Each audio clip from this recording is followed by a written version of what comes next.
All right. Prop 2 for Utah went through. I am so relieved and blessed. So grateful. I know there's a lot of people out there that aren't, but I don't care. Anyways, so after I posted my last video, I wanted to find out what medical marijuana does specifically for multiple sclerosis, because here's the truth. I knew it helped with pain, but I didn't ever really research about what it does other than pain relief for multiple sclerosis. And I found out, and I'm so excited to share this with you guys. If you go to marijuanadoctors.com, on multiple sclerosis, they go through, like, can't really see it anyways. On the website, it explains everything that multiple sclerosis does, what it is, and the stupid thing that it is. And then it goes through and explains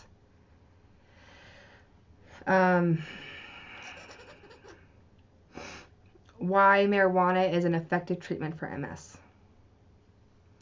So, I'm going to read it because I don't do well reciting things because I have holes in my brain. Okay. So while having a strong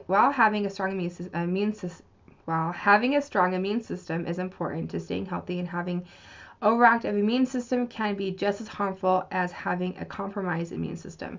Due to the variety of symptoms of this disease, many drugs are used to alleviate these symptoms that many with severe side effects with health risk. And that's so true. The Tysabri that I've been on for the last 2 years, if I get pregnant, I miscarry anyways. I've had 13 miscarriages, so it's like, ooh, another pregnancy. But so for someone who is it's a whole mess. Anyways, it's just a whole mess. But it kills the baby instantly. For a long time, I couldn't pronounce Tysabri. I can't remember what it was. And so I called the baby killing, that's giving me a headache. I call it the baby killing medicine, which is like the worst thing you can name something. But that's what it is. And the new one I'm supposedly getting on, I keep being told I'm going to get on, but it hasn't happened yet. I've like almost a month without anything in my system. And by the way, I've had 2 hours of sleep in 2 days. And it's not because I haven't tried. I've taken all my stuff and nothing's working. Thank you, multiple sclerosis. Thank you, Solumadrol. I really appreciate it. Okay, back to the facts, not my rambles. I can't read either anymore. It doesn't happen. Smoking a medical cannabis can be a usage many of symptoms associated with multiple sclerosis. A cannabinoid, which is marijuana, the cannabinoid receptors have been scientifically proven to alleviate many of the symptoms that accompany multiple sclerosis. A cannabinoid 1 and cannabinoid 2, so CB1 and CB2 receptors, are usually activated by the cannabinoids naturally created by the body, also known as endocannabinoids. However, in order to increase the effects of these receptors via activation, other chemicals, i.e. psycho-something cannabinoids. These are real words. I just can't pronounce things anymore because my brain has holes. Just understand that. Can also alleviate these receptors. The CB, so cannabinoid 2 receptors, are located on the cells of the immune system. The anti-inflammatory effects of cannabinoids have much to do with its ability to be an immune suppressant, which makes me happy. This is characterized by the fact that when the cannabinoid receptor is activated, it has a stabilizing effect on the voltage gated channels that influence the severity inflammatory responses. In the case of autoimmune disorder, this can be a beneficial degree decreasing the progress of the patient's condition.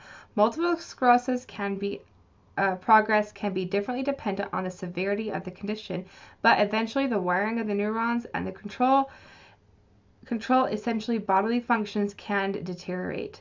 It is important to understand that medical cannabis is not a cure for this disorder and is simply a treatment to alleviate the symptoms of the disease. Nevertheless, cannabis has therapeutic effects for millions of people, and doctors should have the freedom to prescribe cannabis to the individuals who find it therapeutic.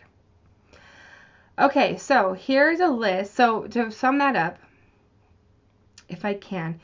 So, for example, Tysabri, right? Tysabri is the infusion I've been taking the last 2 years to suppress the effects of multiple sclerosis. When I first got diagnosed, I felt really high and drunk all the time for about a month and a half, and I didn't know why, and I had to wait about a month to get for my husband's insurance to take into effect with his new job. So I was just patient. I knew something was going to happen. I didn't know what it was. I was just patient. So I went to my family doctor. I called my doctor, set an appointment for August 1st, 2016. Yeah, 2016 or 15, 2 years ago, whatever that is, whatever number that is, that's math. Anyways, so called him, made an appointment. My mom already predicted what it was because she's an amazing diagnostician. She's like a pro. I wish she was paid professionally, but she's not. She's just a life-sent angel. Anyways, so I was already kind of prepared that was be multiple sclerosis, and I went with my stuff. And the other thing too is I couldn't walk anymore.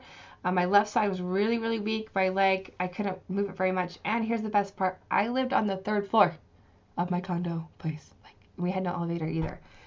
So, like, I didn't leave my house anymore. I had all my food sent to me, and it was just a huge mess. So, and then there's a whole bunch of other things too, but those were the big things. My brain was not working, and my leg wasn't working. That's all I cared about. I wanted fixed. If I hadn't been taking Tysabri, if I hadn't have started the Tysabri when I did, then I would be in a wheelchair right now, which I'm really glad I'm not. Granted, my MS is the progressive MS, which is the really destructive, aggressive one, lucky me. And but it is what it is, so you do the best you can with what you have. Marijuana now is the best that I'll eventually be able to start using. Anyways, so that goes through and explains on how it suppresses the effects of multiple sclerosis on your body. So basically, it ends up replacing your treatments. I did not realize this.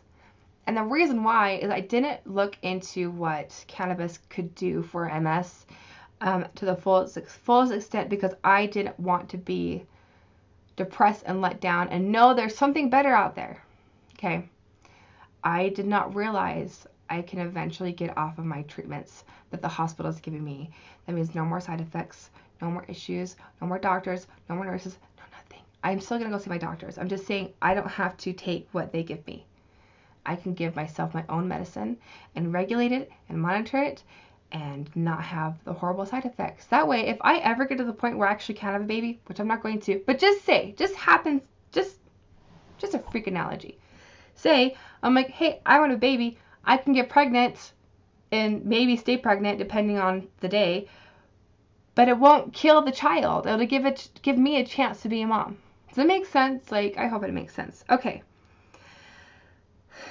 Back to facts. Okay, so medical cannabis so it says marijuana / cannabis and multiple sclerosis. Medical cannabis for multiple sclerosis has some specific effects that relate to the disease. Here are some that are included. Anti-inflammatory, which I love anti-inflammatories because that's like where a lot of my pain comes from, is inflammation. Anti-inflammatory. MS causes inflammation related to the myelin damage. That inflammation is resulting damage cause the physical symptoms felt by MS patients, including motor control issues, weakness, and spasms, which I have. Marijuana has an anti-inflammatory property that may reduce immune response and inflammation. Oh my gosh. The other thing, so I'm on, I've been sitting here for 10 minutes and I'm ready to jump out of my skin. The other thing too is I'm on naproxen, which is a really... My computer goes to sleep when I'm doing a video. It's really stinking annoying. Anyway, so I'm on the one word is the naproxen, and it's a really strong anti-inflammatory. Now, I love naproxen. Before I had insurance, I would literally take handfuls, like a pile, not that big, like a good hefty handful of ibuprofen, because that was the only thing that worked. But I had to drink lots of teas to keep my body flushed out from it, because it will kill you. Don't ever do that. Now I'm just taking different doses of that, essentially, with more crap. The other thing too is I'm on methotrexate, which is autoimmune suppressant also, but it's the bad kind of autoimmune suppressant. So what it does is it reduces inflammation like cannabis does, but it exposes you to everything. And where I have a bad immune system anyways, it just wipes it out and makes it 100 times worse. And like there's a lot of side effects from that too. It takes away folic acid and all kinds of other issues. Plus, it felt like I was getting stung by a bee every week, and I hate it and I don't like it. Pain relief. We all know this one. That was just an obvious. So pain is often symptoms of MS, which I have that pain and my other things. I don't know the difference between all of them because they're all there all the time. Sometimes I can tell whether it's MS pain versus ankylosing spondylitis, rheumatoid arthritis, degenerative arthritis, osteoarthritis pain. Sometimes I can't. Sometimes they just all hurt, and it is what it is. So it's an anti-inflammatory, which is beautiful for me. Okay, so this one I'm gonna say spasmodic. Another is anti-spasmodic.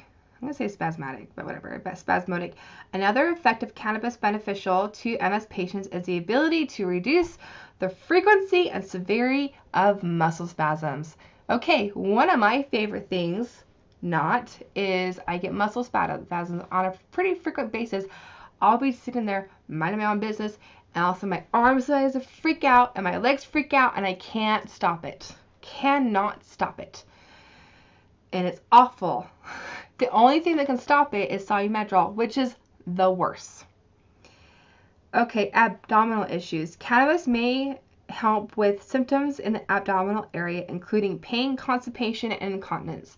I hate saying this, but I've been having incontinent issues, and I don't like it. If that can fix that, or at least like reduce it, that'd be great. Constipation, TMI. I've had constipation issues my entire life. And me taking narcotics does not help. Yes, I eat the yogurts, I eat the fruits, I do all the things, I take the Miralax, I do all you're supposed to do, but it doesn't work all the time. It's really annoying. Sleep disturbances. This is what I'm dealing with right now. Okay, MS patients who deal with sleep issues may find help from cannabis. I used to just hit the pillow and be out. Dead to the world. Now I have a hard time sleeping, staying asleep. Like last night, okay, so the night before, I didn't sleep at all. I stayed up all night, not on purpose. I took trazodone, which is a sleeping pill, and melatonin, and didn't do anything for me. I'm sorry, that's a problem, okay? And if I took more than one, each pill, the trazodone is 100 milligrams. If I take more than that, I wake up with a massive hangover. And if I don't fall asleep, then I feel even more drunk than I do usually. And that was not acceptable. So I'm like, okay, fine. I guess I'm just not sleeping. And so last night, after all of the activities of the day, I went home and I was actually tired. I was falling asleep watching a movie with my family. I'm like, cool, I might actually be able to go to sleep. And then I did. I fell asleep for 2 hours, you guys. 2 hours. I got 2 hours of sleep. I woke up. I was like, crap. So I took another trazodone, took another handful of the melatonin gummies. Nothing. I'm still awake. Currently it's 4:23 in the afternoon. evening. I'm still awake. I'm tired. I'm really tired. I'm exhausted. I'm in a lot of pain. And I just want to go to sleep, but it's not happening. So, it goes on stating that it's okay. There's been lots of case studies, scientific studies. MS patients treated with medical cannabis and or cannabinoids for symptoms such as spasticity, muscle spasms, chronic pain, tremors, I have tremors, sexual dysfunction, issues with my bladder, dysfunctions, vision dimness, I've been having vision issues for a while, dysfunctions of walking, 100%, and balance all the time, and memory loss. Let me talk about memory loss.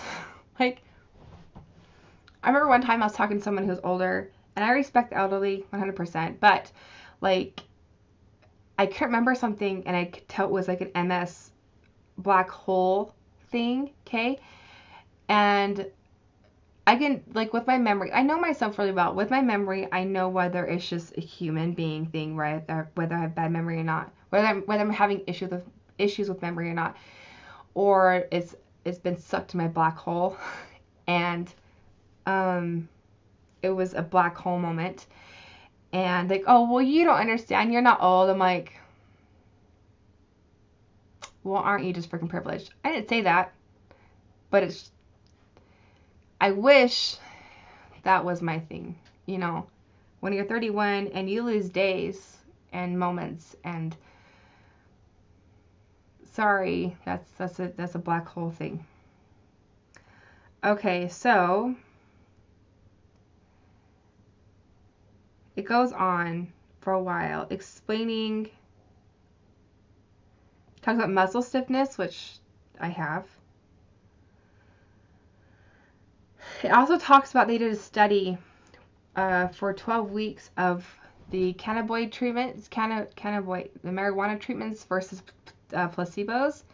Well, the placebos got no results, and the ones who had the cannabinoids treatments had all of the results. I'm sorry. That's kind of a big deal. Okay, so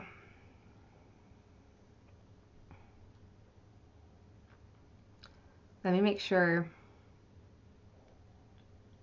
Okay, so it talks about the treatment options.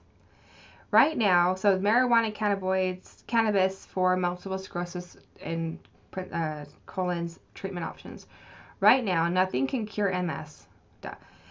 But effective treatments may ease the symptoms with slow the progression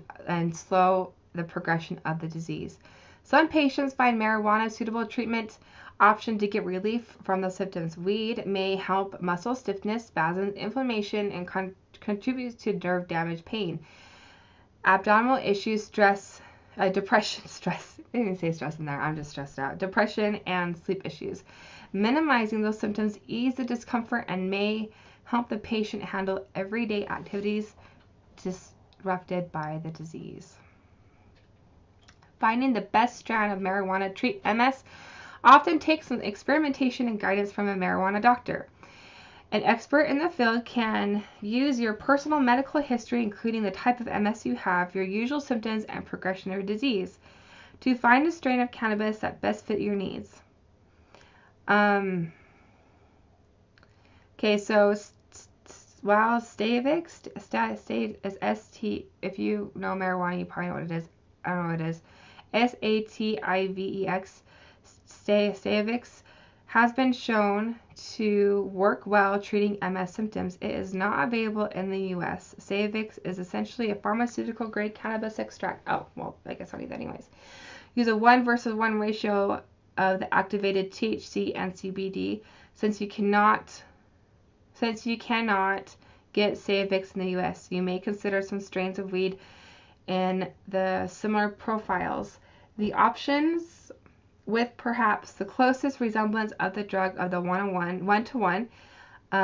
Other suitable options that may help treat MS include Harlequin, Critical Mass, Sour Tsunami, and Permafrost. Keep in mind, permafrost has a high level of THC, which is the component that causes the high often feeling associated with weed. You do not want a high, strong feeling. You may choose a different strand. That means 3 out of the 4 are just CBD. Now, it goes through and talks about smoking, vaping, and edibles. I do not want to smell like weed. I have smoked weed before. I do not want to smell like, I don't like the taste of it. It's not my favorite thing. I know some people are like, oh, I love the smell. I'm not one of those. And the other thing too is it can have issues with your lungs and possibly cause neuropathy. Not weed itself. Weed will not cause neuropathy. Smoking anything will cause neuropathy. And the reason why I say that is when you have any type of deposits on your lungs, it ends up restricting the amount of oxygen your body can actually take in, which causes damage to your cardiovascular system and your nervous system. And if you don't know what neuropathy is, it's damaged nerves. And that means because they haven't had enough oxygen to them, which is painful. And I do not want that. I smoked for 9 years. I have been cigarette free for 6 months. I vape. This is like the 6 mil. No, this is a 25. I have a 6 milligram. Okay, so I'm trying to get off nicotine. I'm working on that. But so when it comes to my treatments in the future, I will be sticking with edibles and vaping. Now, I did find a lot of really informational videos on how to create your own vape stuff, like your own powder and your own extracts from marijuana, so you can basically make your own vape juice, which I will be doing because I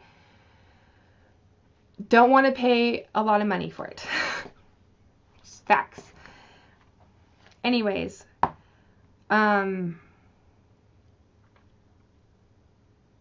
so smoking, I'll explain the benefits between the 3 different things they're listing here. So smoking, you're likely familiar with the smoking method. One of the biggest benefits of smoking is an almost instant effect it has on the body. You can get relief from your MS symptoms right away instead of waiting for it to kick in. Some people don't like the idea of smoking and the potential effects on the lungs. That'd be me. Vaporizing, I want that one. An alternative to smoking is vaping cannabis. This method also makes the weed kick right away with little time spent waiting for the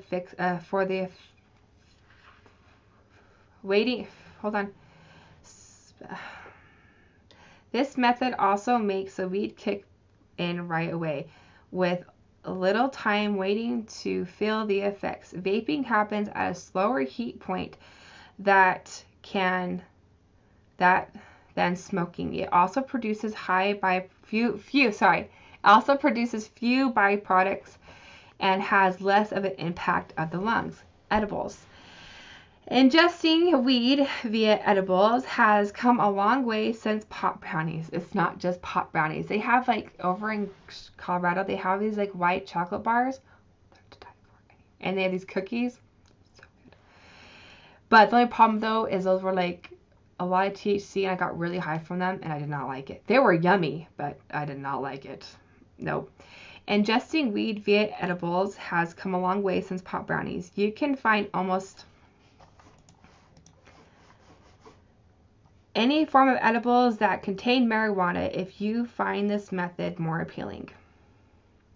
Now, one of the drawbacks of using edibles is the longer lead time before the marijuana takes effect. You may wait anywhere from 30 minutes to a few hours to feel the effects. However, those effects tend to last much longer than they would just smoking or vaping. For the reason some people like to use the edibles before bed so the marijuana lasts throughout the night. Topical and lotions. Lotions and creams containing marijuana that can treat specific areas of the applied body. Now, if you have like nerve damage or neuropathy or stuff like that, that'd be a really good time to use that. My husband has neuropathy, and that's what we're going to be using for his pain, and is going in and just putting topicals on it and try it from there. Many people try a combination of methods when they use cannabis to treat MS. For example, when you want immediate relief from the MS symptoms, you may choose to smoke or vape the marijuana. When you want long-lasting effects, you may opt for edibles. Experimenting with different methods help you create a balanced approach to treating your MS symptoms in marijuana. Okay. So, really quick, they talk about the side effects of marijuana, okay? A feeling of euphoria, and that's if you have the THC in it. Increased appetite, sleepiness, and diarrhea. Okay, if that's the side effects, sign me up. I mean, for real, you guys. Okay, so what I'm going to be doing is making my own vape juice, and I will be smoking it and using edibles, and I'm going to test out topicals to see what that works. The tinctures don't work for me, like the oil that you put underneath here. For some reason, I've tried that before, and it didn't really have an effect on me. Granted, it might have been the wrong strand. It was the one that was recommended to me, but I was reading that tinctures don't always work for MS. I don't know. But I'm going to take that as is because I tried it and it did not work at all. So I will be using the vape pen for immediate, like really quick stuff. And then I'll be using edibles for long-term things. And that way I might actually be able to sleep. That'd be wonderful. Another thing I struggle with too is nausea, so I don't eat a lot. It doesn't look like I don't eat a lot, but I don't. And it would be nice not to be nauseous all of the time. Anyways, I'm really excited about this. I know there's so many people out there that are fighting with everything they have, and that is okay because they lost. That's not the greatest thing for me to say, and I know that, but I don't care. I don't care anymore. Finally, the time for quality life is approaching. Okay, so I know this is a long video, but let's talk about what's next. I literally typed in after I found out it's proved, okay, what's next? And there wasn't really anything on what's next. Now, my friend sent me, because she knows what I'm going through, an article from KSL News, which is a really big news source in our area.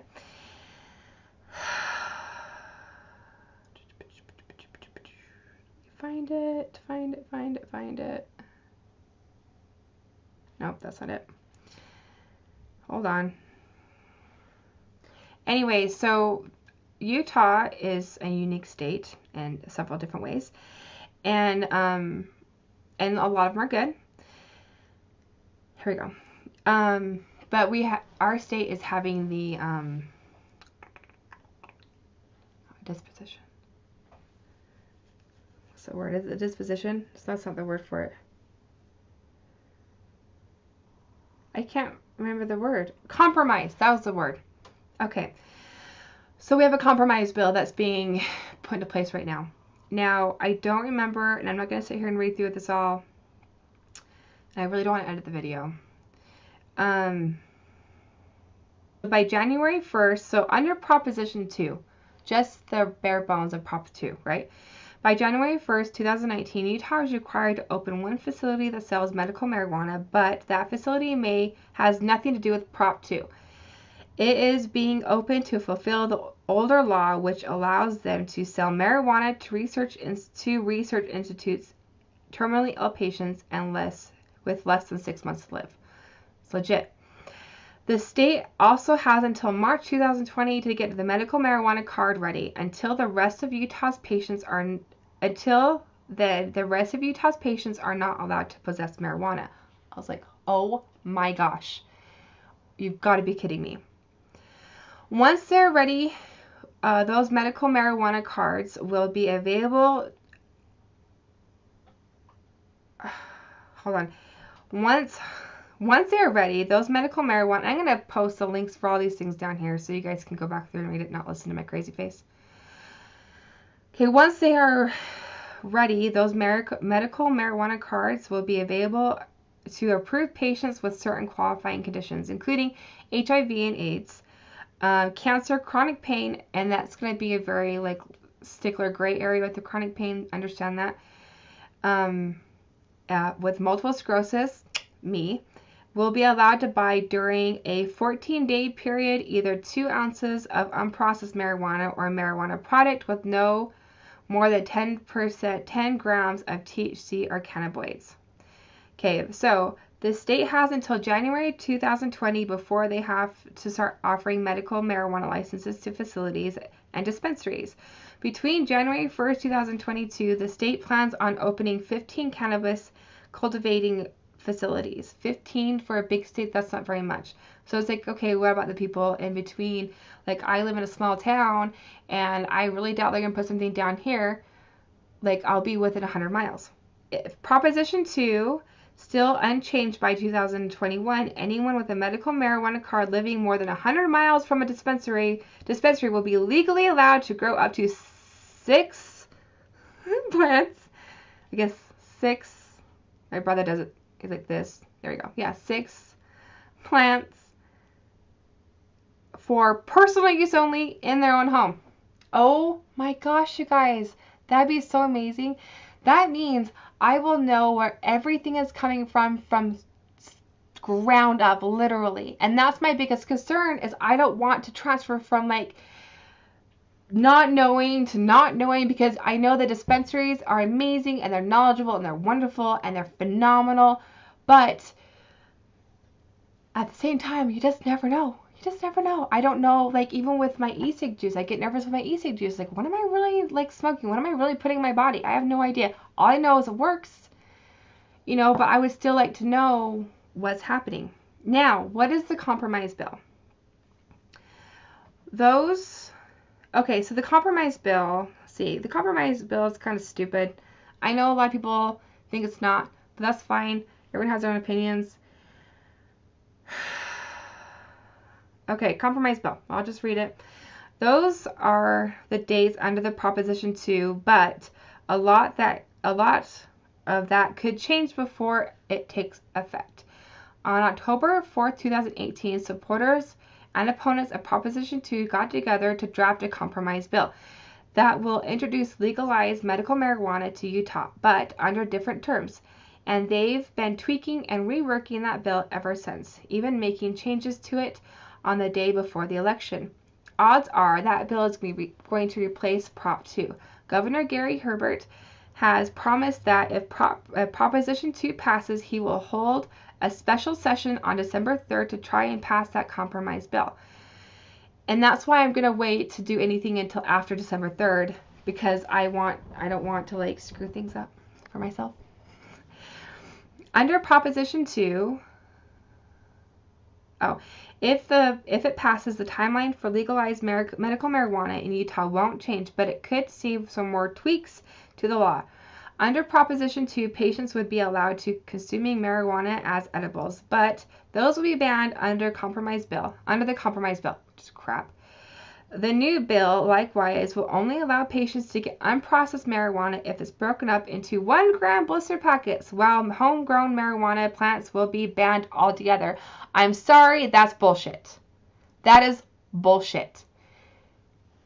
Like, they need to go through and read the difference between smoking versus edibles. I want long-term and something immediate. Why am I not allowed to have both? That's just wrong. So, Carrie, you guys can have something, but you can't use the full potential so you can actually function as a human. Explain that to me. The safe bet is that the compromise bill will make up the actual laws of the land. According to Senator Todd Wheeler, that bill may still see some more changes before it becomes law. I think that compromise bill will pass. Wheeler told KSL News Radio's Dave whatever. He emphasizes, however, the word explain that, I don't know what it means. The word explaining that it won't necessarily be the same bill we've seen. But any changes still to come. Wheeler says don't ignore how people of Utah cast their votes. Hello. Is the will of the people to have medical marijuana, or is it to have an everyday word in Prop 2? Says Wheeler. The debate is now. So, will you see any? So, when I read through this by myself, like I've explained before, I don't process things the same way I used to anymore. It doesn't mean I'm stupid. It just takes me a minute to like process it because I have multiple sclerosis, as we all know. And so I have holes in my brain. Doesn't mean I don't know what I'm talking about. Doesn't mean I'm not it doesn't mean I'm not open to new things. I don't know how to explain it. I'm making myself sound stupid. But the thing is, I know what's happening. I just had a hard time. So in my mind, I immediately thought, I'm not getting anything until 2020. Are you freaking kidding me? It's like, I got so excited. I'm like, what's next? And it's like, not for 2 years. So here's the thing. Will anything change on December 1st? So I talked to my husband about it in tears. I'm like, we have this now, but we can't do anything about it. Nothing's going to happen for 2 minutes. So he's like, so he read through it and he walked me through it because he's amazing. Okay. Will anything change on December 1st? It will be a long time before legalizing medical marijuana becomes available in Utah, but that doesn't mean that nothing will change on December 1st. Listen to this. Until the first cards become available, patients with qualifying conditions and the recommendation of a doctor will be legally protected if they buy medical marijuana out of state. When we drafted Prop 2, we were very empathetic that it would have what is called an affirmative defense. Connor Boyack, one of the people who drafted the proposition, told KSL News Radio, patients are going to be able to have legal protection to use a medical cannabis they use out of state as long as their doctor thinks that they can benefit from it and they have one of the matching conditions. Boyack clarified, however, that doesn't mean that the medical marijuana will become legal on December 1st. Instead, it means that the patients will have legal defense ready if they do get charged.